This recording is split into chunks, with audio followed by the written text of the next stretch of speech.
love to know where you're here from. We had such great registration for today, so we're really excited to be talking to all of you. We always make sure that we will get started in just a minute. We're just giving people the chance to come in. It takes a little time, and we'll get started, and we will be finished by 2 o'clock today. Wow, a lot of really nice places. Oh, Berlin. Hello, Berlin. That's amazing. Rochester, fantastic. Very nice. All right. Georgia. Wisconsin, Georgia.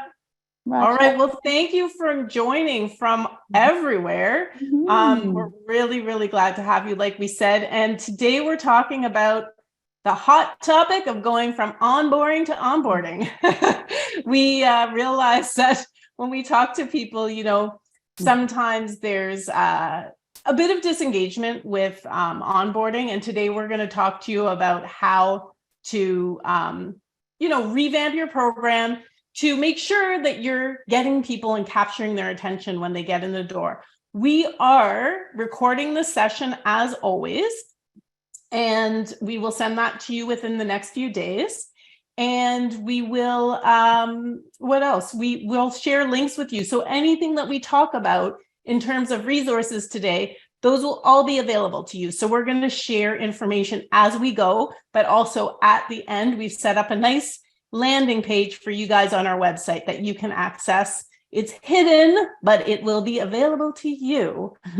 So you will have access to that. All right.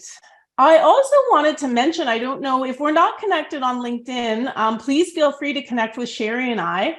You might have noticed that we've started running some ideas for HR video series. So if you are someone who has a great idea for your HR network, send me an email and let me know what your idea is, and maybe we can record a segment together. That would be really great. So I thought I'd let you know about that. We, of course, are among other things, we're an employee onboarding company. And what we do is we create amazing, scalable onboarding programs that are repeatable for our clients.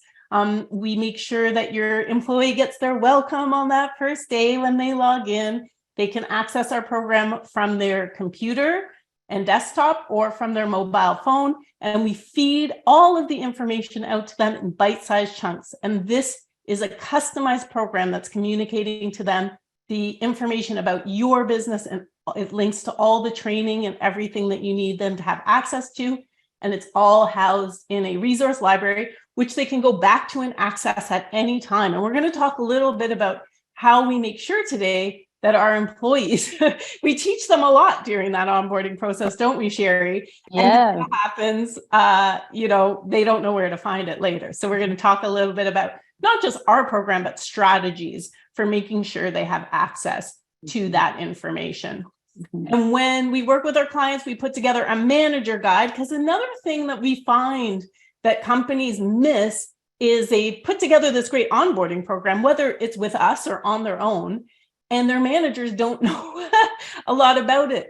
So it's always great to have a manager guide for your people leaders to make sure they know what their new employee is experiencing. For our program, we share a dashboard of participation. We also have resources that we include. So some of it's already done for you. We have modules.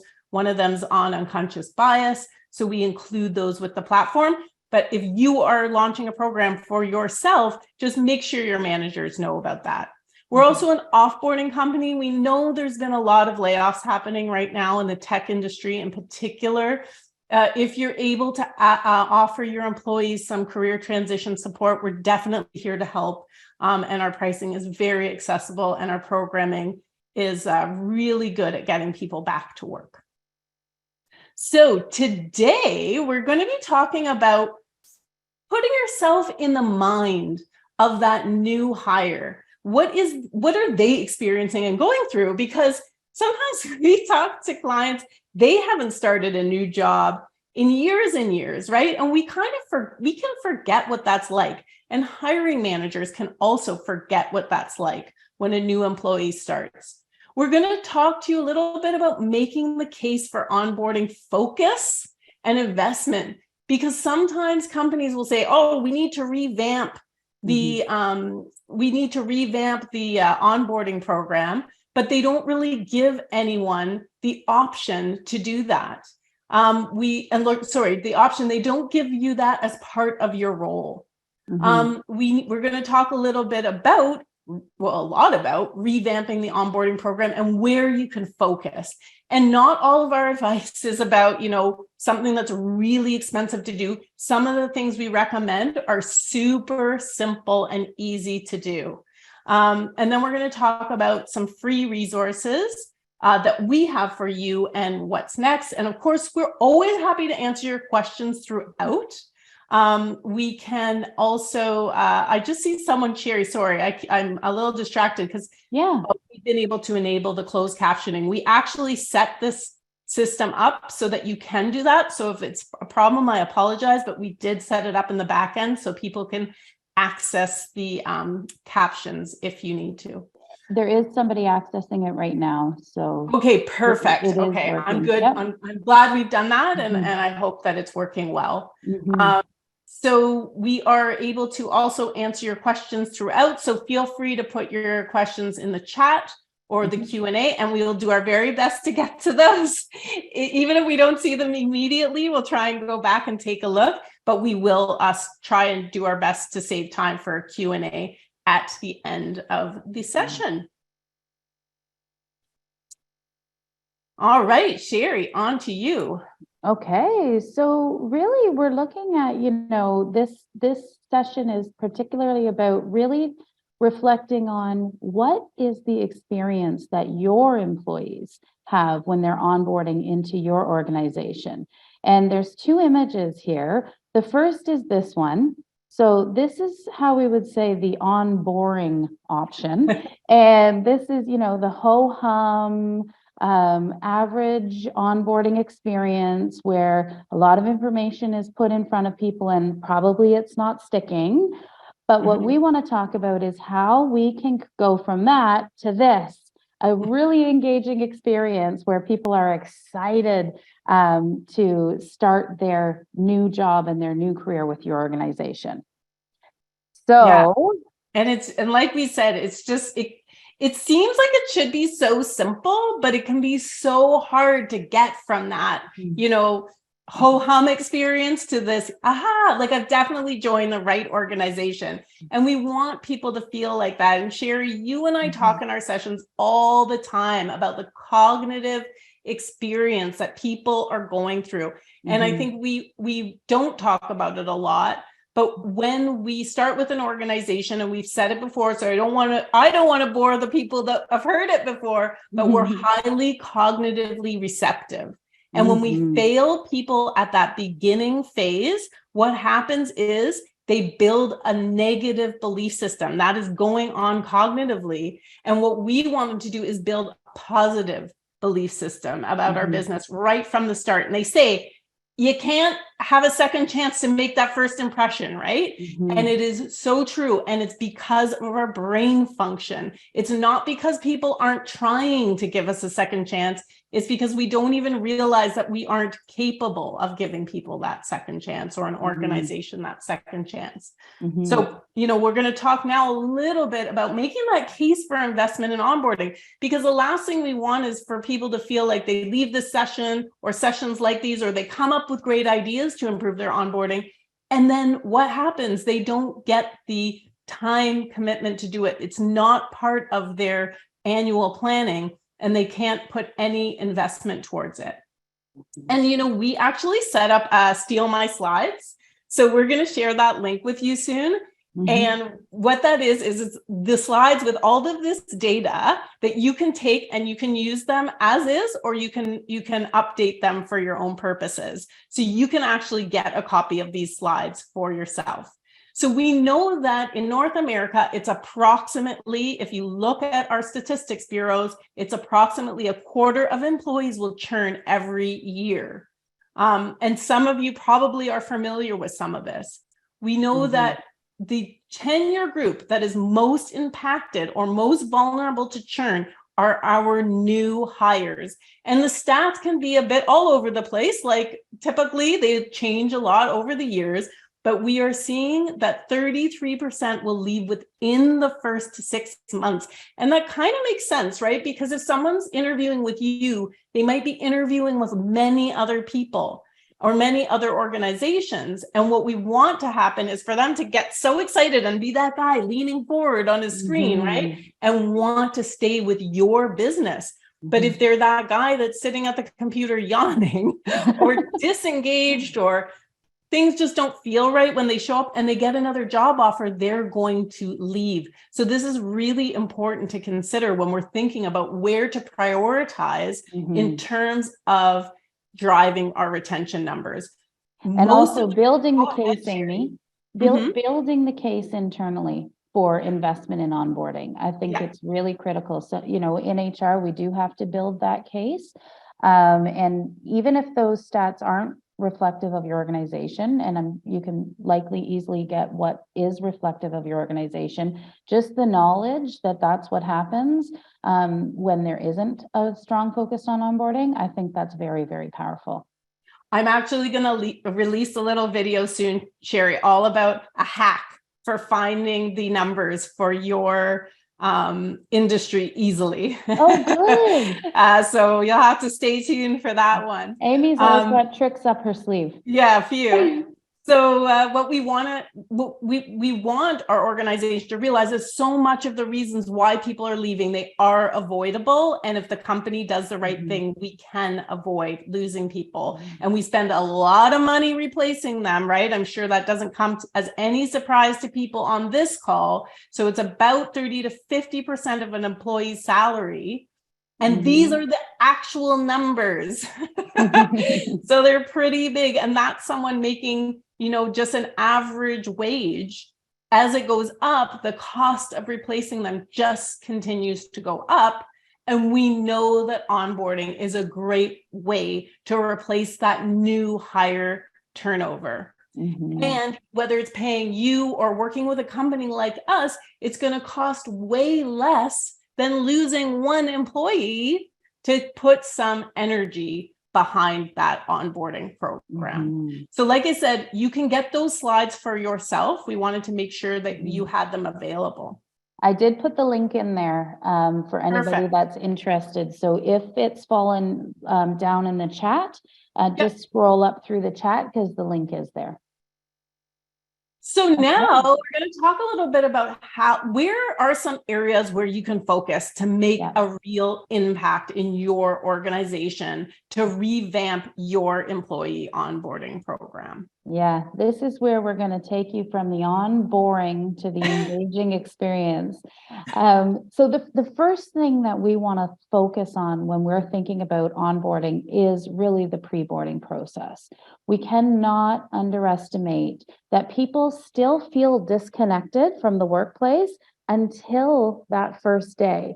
So it's really about how can we make sure that they feel engaged and excited before they even start. So if this isn't an area of focus in your organization yet, this is definitely an opportunity for you to look at. So a couple of strategies or fixes that First 30 has identified. The first is really to connect with a new hire, the new hire with a buddy, I should say, and creating that connection with an individual so that I saw in the chat, people were saying people need to feel safe. They feel anxious on their first day. This is a way to say, hey, you have a friend, I'm here for you. You know, no matter what, you can just give me a call or I'll meet you for lunch or however the case might be, you know, making sure they have somebody that they feel connected to, and perhaps this person sends them an email or better yet, picks up the phone, gives them a call, creates that connection. Sorry, share that. I was going to say that makes such a huge difference, doesn't it? Because the reason we chose the picture we did is because that person is like, imagine that feeling. You accepted a job. You've given up things in order to accept this job. And then you hear nothing from the company about, you know, anything for a few weeks. And you start to get nervous. Like the world changes so fast now, right? Like, is this job still available? And the last thing you want is someone reaching out to you saying, is this job still available? Yeah. Sherry, I did something really terrible to you there. This was, guys, I just made Sherry present one of my slides. We always work out before our presentation who's going to kick off which section. No, I thought this was really well there, Sherry. Oh, I think I jumped in. Sorry Yeah. about that. Do you want me to keep going or you want to go? You go right ahead. I'm sorry. I No, think I'm the no, one that just jumped right in on your, rained on your parade. The other thing is, thinking about how do we create that positive impression of the organization beforehand? So sending out positive engagement results or fun facts about the organization so that they feel connected to and like they understand the company prior to coming in. And, in addition to the buddy, having their manager reach out and welcome them and tell them how glad they are to have them on the team. This is another really important critical piece to just create that connection and bond right from the get-go. Yeah. Do you want to jump into the next one, Amy, or do you want me to keep sure. going? But I was going to say, if there's one thing that you could do tomorrow, even as a little pilot in your organization, start with that buddy. Like, even if it's just the HR department doing it, and then demonstrate to everyone else how successful it is, and then share it. And that's another great way to get resource and attention put towards onboarding, right? Yeah. Start small. Yep. Okay. This is you, Sherry. Well, now I know. Now I'm like, do you want to go because I've stolen the thunder and rained on the parade here?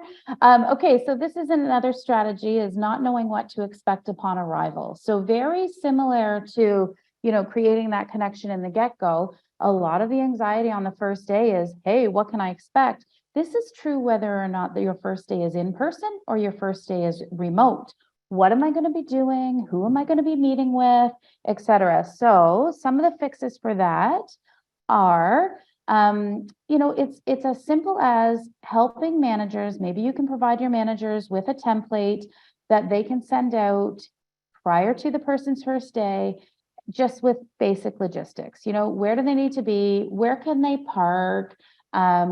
Where can they exit, or where do they exit the transit? I'll tell you, when I first started my first job, it was in Toronto, and I took the subway, and I got out a different exit from the subway every single time. I have no idea how or why. I must have sat in different parts of the train, and I got out a different exit every single time. And it took me, not even a word of a lie, sometimes 15 minutes to reorient myself and figure out where to go. So, providing this kind of detail so that the person feels prepared and they understand where to go. It's really just very thoughtful. Also, I love my Starbucks. So where is the closest place to get your coffee in the morning? Where is somewhere that I can go for lunch? Is somebody going to go for lunch with me? Who will greet them? Who do I ask for? We still are living in a world where a lot of organizations have COVID protocols. So do you have COVID protocols? What are they? What can I expect? They seem so simple. Well, they are so simple. They seem basic, but in all honesty, a lot of people forget this step, and it just is that extra little, icing on the cake, thoughtfulness on top that lets people feel really prepared for their first day. Yeah. And, you gave me anxiety just thinking about that feeling of getting out on transit in the wrong spot when you're starting on your first day. And then what happens? You're late on your very first day. It is such an awful feeling.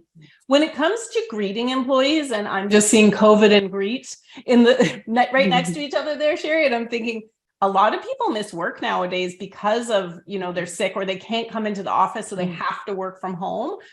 It's really great when you set up this buddy system. If you're having people come into the office, to have the buddy be the one that greets them or is a backup to their manager in case their manager is not there that day, or one of their team members is not there that day. So set up maybe a backup plan for their first day. And the other thing I was thinking, Sherry, is how awful would it be if you're a coffee person not to get that coffee? Oh, no kidding. Or if there's no cafeteria and no one's told you and you don't get to eat lunch. That's such an awful way to start with a business. And people are talking about those little details have a huge impact, and they really, really do. Absolutely. I'm just trying to flip there.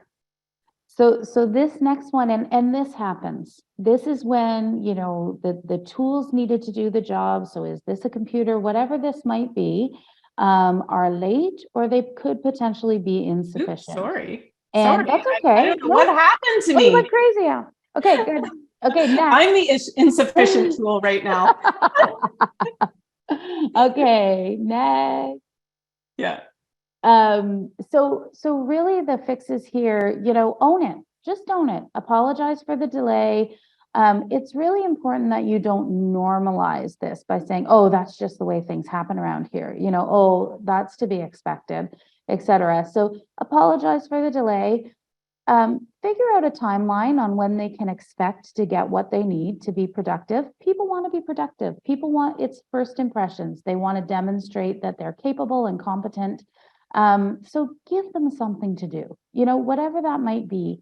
If you had, for example, this is a tiny example, you were going to have them take a look at your company website. Maybe somebody can print out the pages of the company website and have them review it that way, or figure out ways to bring some things in the orientation plan forward that don't require tools or technology, and then reschedule the tools and technology pieces in advance, meeting with people, taking them on an office tour, etc., having a nice chat.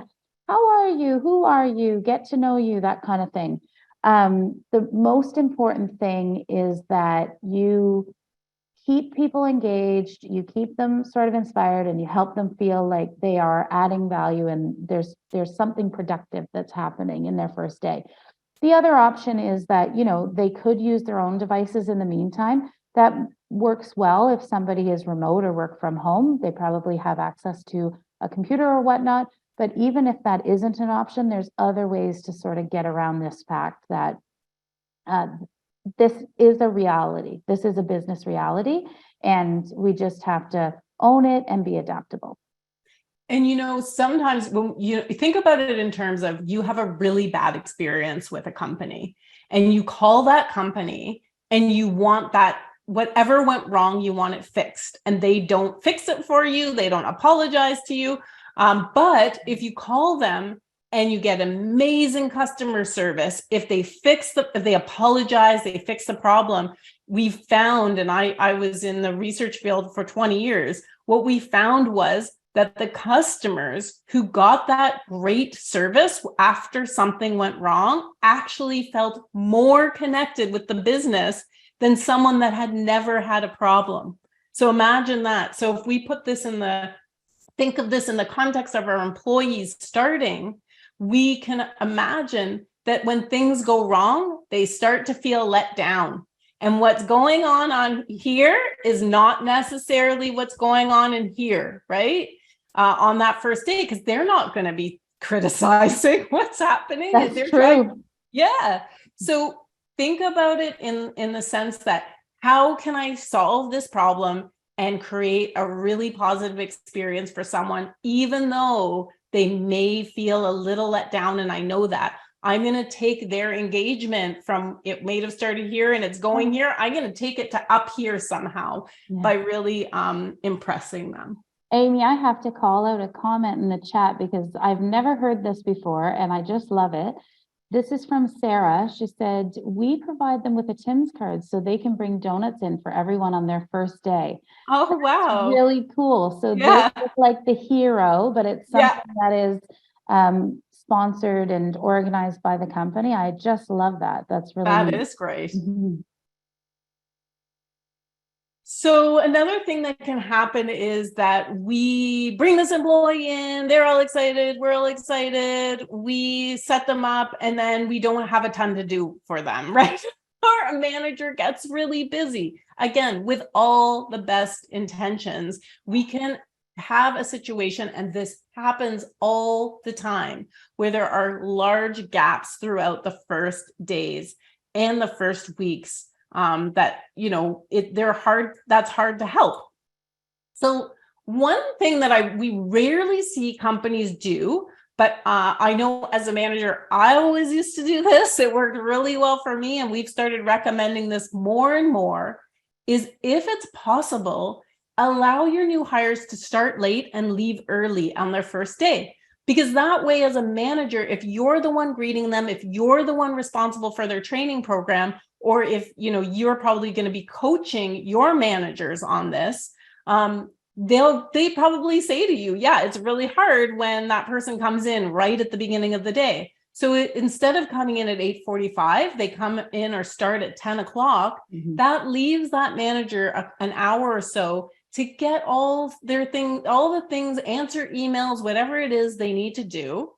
And to avoid them sitting at the end of the day, where again, there might be a gap. Some people leave earlier than others, and they're going to be sitting around. Let them log off early. They're tired, right? Permissions. Smiling incessantly all day. So let them go. And then we want to encourage managers to really schedule those first few days, right? Not over schedule, because that happens to give that person a bio break or two during the day, or just time to recharge, and tell them, even work it into their schedule and say, this is your time to recharge. So you go do whatever it is you need to do, whether it's going for a walk or doing whatever, because we know this is a tough time for people, right? To start these jobs. Suggest that managers set up those initial meetings, and then depending on the role, right? This is always going to be different depending on the role, but make that list for their employee for the future connections. And again, this is where a buddy can come in so handy, because that person, even if we love when the buddy's not on their team, because that's another connection for them in the business. They might have some good ideas about who do they connect with and get networked in the organization, learn the company, learn their jobs. Find different ways to get them thinking about their job and feeling like they can be productive. So one thing you might do is get them to Google search all the ads that the company's put out in the last 2 or 3 years, right? If they're on a marketing team, what do they think of them? Or even if they're not, right? Taking a look at the strategic initiatives the business is working on, giving them worksheets to think about, how does this compare if they were in a similar role before? How does this compare to what they did? How is it different than what they did? Just giving them that sense that their contributions are valued, and now is the time to learn, and here are some learning tools for you. And like we said, this is really where a manager can lean so much on that buddy for help. I'm going to give one more plug for the buddy system. The buddy isn't just great for the person who's coming in. They're really great for the person that's the buddy. Because from our experience, and we work with so many clients that have implemented programs like this, that buddy starts to feel like they're really being recognized in the organization. You don't want one buddy for everybody, but you want to have a few different people. But that can be a really great way to transform things really quickly. One thing I think that's really important about this scheduling and being, very specific in what they're going to be doing is the person knows what to expect, because you can share it in advance. And B, not that this is how I would encourage people to manage, but there are some managers who will say, hey, what are they doing anyway? Are they just sitting around? What are they, well, no, they're in their orientation process, and here's what they're doing, and here's what they're learning. And it's a great communication tool, both to the new hire, but also to others who surround the new hire, of what to expect from that individual and what they're working on and what they're doing. So, yeah. One thing, just to sort of follow on this, try not to overwhelm. We often say that a lot of the onboarding programs really are geared towards people who are either very introverted or very extroverted. And so it's either you're meeting everyone or you're meeting no one, and everything is online modules and reading manuals and whatnot. So we really encourage there to be a balance of who they meet, when they meet, how they meet, because even the most extroverted people might find it overwhelming or draining to be meeting so many people. I've got to remember the names. What did they do again? Et cetera, et cetera. So, helping your managers understand that there is that risk of overwhelm, And also that risk of underwhelm for a new hire is really critical. And it's something that you can articulate and help with that structure. I don't know about you, Sherry, yeah. but I have such a difficult time when I'm in a new environment, remembering people's names that I meet. And actually, I shouldn't even say that. I think I always, so if anyone has any tricks for how to remember someone's name, if you're really bad at it, and it's not because I'm not paying attention to them, I'm paying too much attention to them, right? I'm the Yeah, same. So some people who know me, they know I curl, yeah. and that was my goal actually. One season it wasn't to win any games, it was to remember the people's names on the other team by the end of the game. So I honestly struggle with that too, and I think a lot of people do. So that's where I think a strategy is also that one-to-one connection, because if I remember I'm meeting Amy at 12 o'clock, I'm going to remember Amy. But if I'm meeting Amy, Fred, George, blah, blah, blah, 25 people, I'm not going to remember those names. And that's going to be a lot more intimidating. Thankfully, I'm just going to call out some go ahead. great recommendations we have on here. One is to say their name back to them, which is a really good idea. And it also makes sure that you're pronouncing their name correctly, to have a seating plan. If you're having an orientation session with a number of new people, that's a really good one. To remember someone's name, associate their name with someone else, that has the same name. Yeah, that's a really good one. And an org chart does help. And that is definitely something I know with our program, we always encourage our clients to put in that program, is access to an org chart so people can see the names on paper, attach them to roles. But I find once someone's emailed me, then I always remember their name. But before that happens, I'll just get everyone to email me. And just one more final tip that I think is really important, and it's sort of highlighted here in the last point, but it's broader than this even, which is help managers, or use the buddy, or help managers understand how they can find out from the new hire in advance. What are your preferred learning styles? Are you an introvert or an extrovert?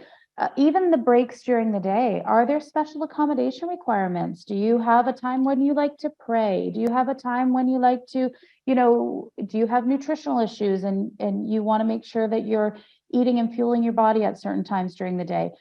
There's really important pieces that this is an individual experience. And the more we can try and obviously, not reinvent the wheel every time, but make it personal, it's just going to stick that much better.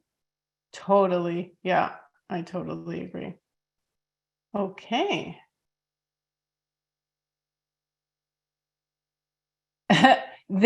I love this picture because it's like exactly how I would feel after my first day with a new business. And I'm going to tell you, I don't think it will surprise anyone to know that I'm highly extroverted. And even as that highly extroverted person, this is how I would feel at the end of the day. And again, just a reminder that what is going on the outside is not always what is going on the inside. And we might be wearing people out in their first week without even realize that we're doing it, because everything around us and everything that we are doing is so familiar to us, right? So what we want to do, and we already talked about it, so I'm not going to go over it again, but just building in those breaks. But when we build in those breaks, be overt about why those breaks are there. This is not you don't have to rush back from this break. This is one, we understand that it's difficult to start a new job. We want you to recharge, making sure they don't forget lunch. And a great way to make sure they don't forget lunch is to have someone have lunch with them. And I do think that there is something psychological that happens when especially if someone is on site, to have lunch with them, because I'm thinking of being a little kid going into the lunchroom and not having anybody to sit with. It's kind of intimidating. And, adults are just big kids, right? We are nervous too. Even the most people who are the most confident. And I'll share this with you. You would think that I would be the most confident and a happy person at a conference, right? Walking into a room full of new people. Love meeting new people, but I feel so insecure and scared. So if you're ever at a conference and you need someone to talk to, and I'm there, please come talk to me, because I do get nervous, and I don't think that that would be something that someone would think about me. So even the person who might seem like they're not might need that partner for lunch the first day. It's so true. It's so true. Can we pause and have a little answer a couple of the questions, or do you want for to do sure. that? Sorry, I didn't see that there were questions. No, it's coming up in the chat. Here's one. Hi, Holly.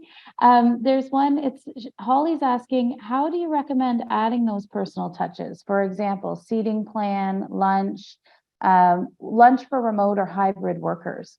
So, I think one of the things that we will talk about is the resources and the resourcing opportunities, like within certain platforms. But even if you're inviting somebody to a meeting for the very first time, just taking that extra minute and say, this is their first time in this meeting. So oftentimes teams have regular meetings. And if it's in person, for example, then the very first time you're going to say, okay, maybe you put name tags out, or you put the seating chart and you help them fill it out at the very beginning, or you do the introductions and they can fill it out as you go. So it doesn't have to be super, super planned, I don't think. But it's about just taking that pause. And if I was a new person, how would I be experiencing this moment? You can continue to ask yourself that question. And as a manager, I think it's really critical that we do ask those questions for sure. And lunch with a remote person, I think it's as easy as, maybe you send a gift card, maybe you deliver an Uber Eats to their home, whatever it is, and you set up a time and you sit and you have a chat on screen. Not as amazing as in-person lunch for some, but I think it's still really, really effective, and it's better than the person not knowing what to do for 2 hours, right? Yeah, for sure. There's a question here in the chat. I don't think we addressed it, Sherry, but what about when you have retail staff and drivers that can't, and you did cover it, like you can treat them to lunch that day. And yes, we acknowledge that not everyone can be onboarded the same way, but I think that's where having a little bit of at least an allowance of time to prepare that onboarding program in collaboration with the people managers on those teams, so that you can help them understand what options are available, or come up with some creative solutions when you have people who are drivers, who some are office staff, some are retail staff, right? Yeah. I think, just what popped to my head about drivers is, maybe you send them a company branded keychain in advance, or you send that gift card. For some of the gift cards you can find now have multiple restaurants on them. So you send a gift card for something like that. Make sure to stop and have a break today. Lunch is on us, or whatever it is, right? Just those things are extremely memorable, and they go a very, very long way, and they're not expensive. No, I created half a slide that I now realize that I didn't take out at the end of this presentation about swag. I started building it and then I forgot about it, and we started the presentation. I'm like, oh my gosh, you guys are going to see me quickly flip through half a slide, but it's about swag, because at the last minute I thought swag is just such a great, like that's a bonus way to make someone feel like they're included. You want to make them feel part of the team. And you talk, Cherry, all the time about that, making someone talk about the organization from you, like you guys, to us, or we, when we do this about their organization. Everybody else might have a company coffee mug on the call. Why not send them something? That's happened to me. That's happened to me, where I've joined an organization and everybody has a company branded coffee mug. And you go, wait a second, I don't feel part of this team. You do, how do I get my coffee mug? How do I get my polo shirt? How do I get my, seems kind of silly. And some people love swag, some people hate swag, but honestly, if it's a way to help somebody feel like they belong to an organization and it's going to exclude otherwise, I think it's really important. Yeah. I think too, sometimes people are a little worried as well about the environmental impact of swag. So it's getting, maybe it's investing in a few things that are more durable, and that, that person can use for a long time rather than things that would be considered more throwaway or not as useful as mugs are always great though. Mugs or water bottles, because I think that also speaks to your environmental stance, right? We don't use single-use plastic water bottles. We have water bottles that we provide to you, etc. Yeah. Okay. Is this one me? No, it's me. I thought it was you, but it's me.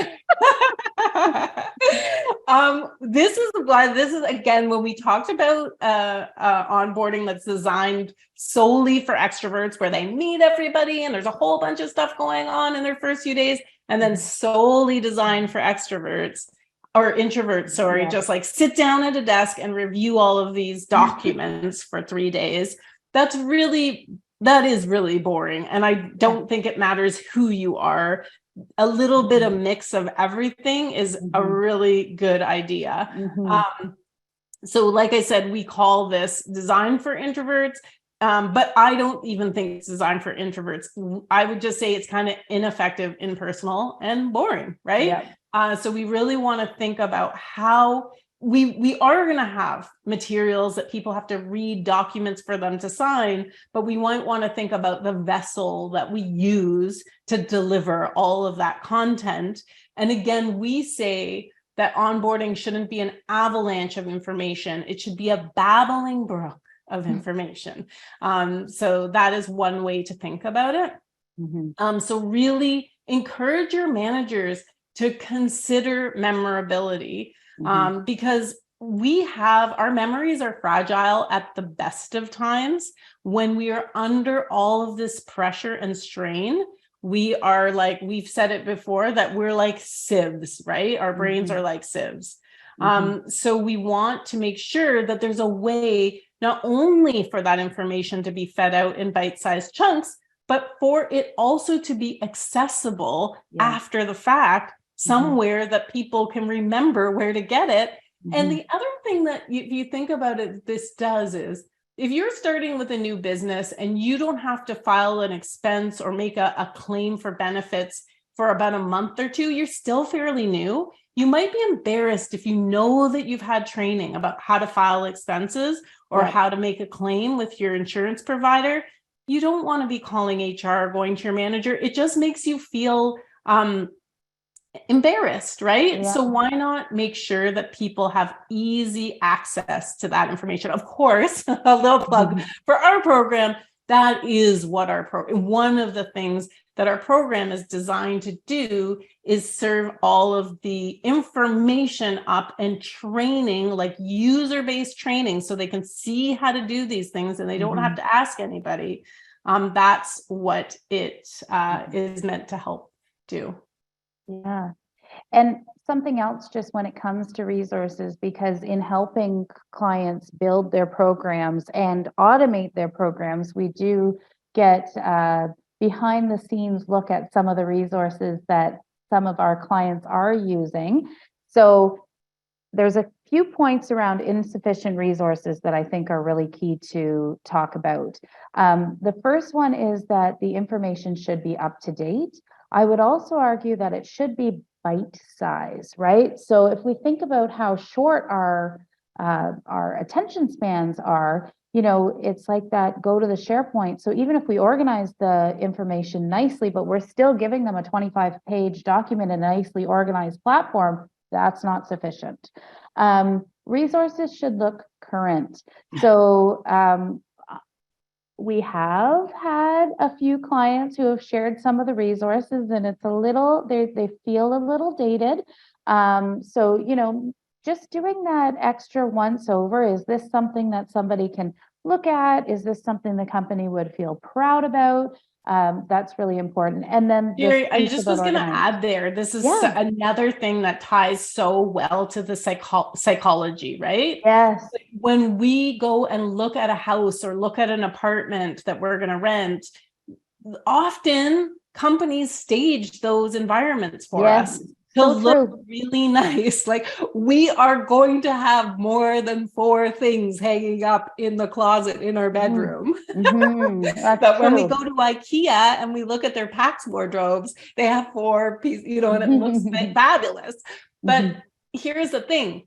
The reason that there is so much focus and attention on what we're seeing in aesthetics is because there is something cognitively that happens. And when we look at a PowerPoint presentation and it's essentially like clip art, like we're saying from 2002, it's going to maybe fill that person with a little bit of uncertainty because they're like, ooh, is this company keeping up to date with what is going on with their customers? Because they're not keeping up to date with what's going on with me as their new employee, right? So that it's a small, like we were saying before, someone said in the comment, it's a small thing that can make a huge difference. Yeah. And the other piece that you often talk about, Amy, that is the consistency of the branding and how that impacts trust. So when you are looking at the resources that are being developed, making sure that there's consistency to branding and whatnot, it really does have a high impact on trust. So don't underestimate that stuff. It really does have a significant impact on how the individual receives the information, and even their willingness to review the information is impacted by that. So yeah.